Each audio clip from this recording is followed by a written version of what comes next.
California Public Utilities Commission tonight just decided minutes ago to allow self-driving taxis to operate any time of day in San Francisco. This has been so controversial. The commission heard nearly 7 hours of public comment on this issue today.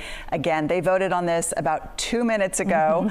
Our Capitol correspondent Ashley Zavala is here now with an update. And we have to tell you, while Mark was doing weather, she was listening on the phone to that vote. It literally just came in. Yeah, this comes after a lengthy public comment, as you mentioned, but also a lengthy discussion among the commissioners about whether and how to move forward with this whole situation.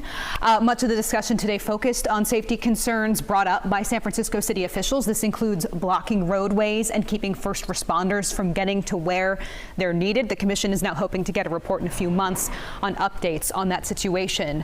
Now, the companies operating these driverless vehicles are General Motors owned Cruise and Google owned Waymo.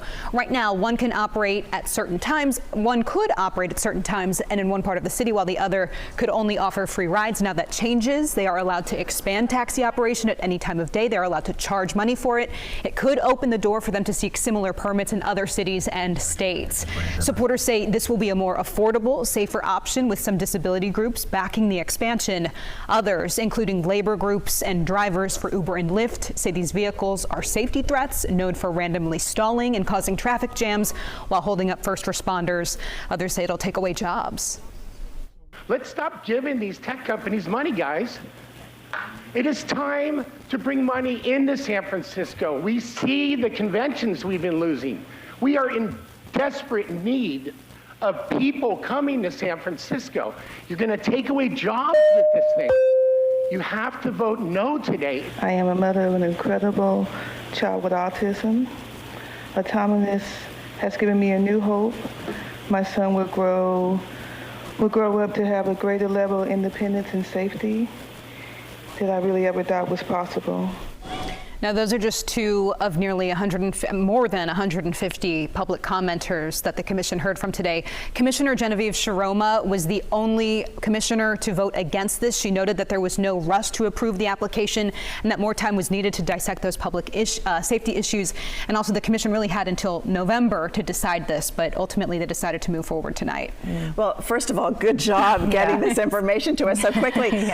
So lawmakers have been looking at this as well. What are you hearing from them as all of this was going on? Right. So I did reach out to several Bay Area lawmakers to get a sense of how does the state now essentially move forward. There's some responsibility on the DMV to dissect and kind of monitor the situation to figure that out. I haven't heard back from really any of them. None of them are available for comment today.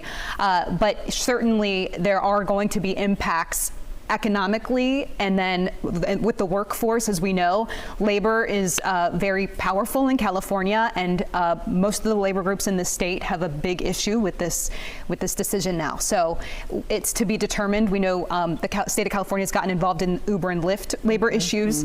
It's likely that we may see the same thing with this. So we know it's coming, we just don't know exactly how it's going to unfold. Right, and that's why we may not have heard from any lawmakers today. Okay, I got it. All right. Ashley, thank you. Ashley, thank you so much for staying on top of it, down to the minute.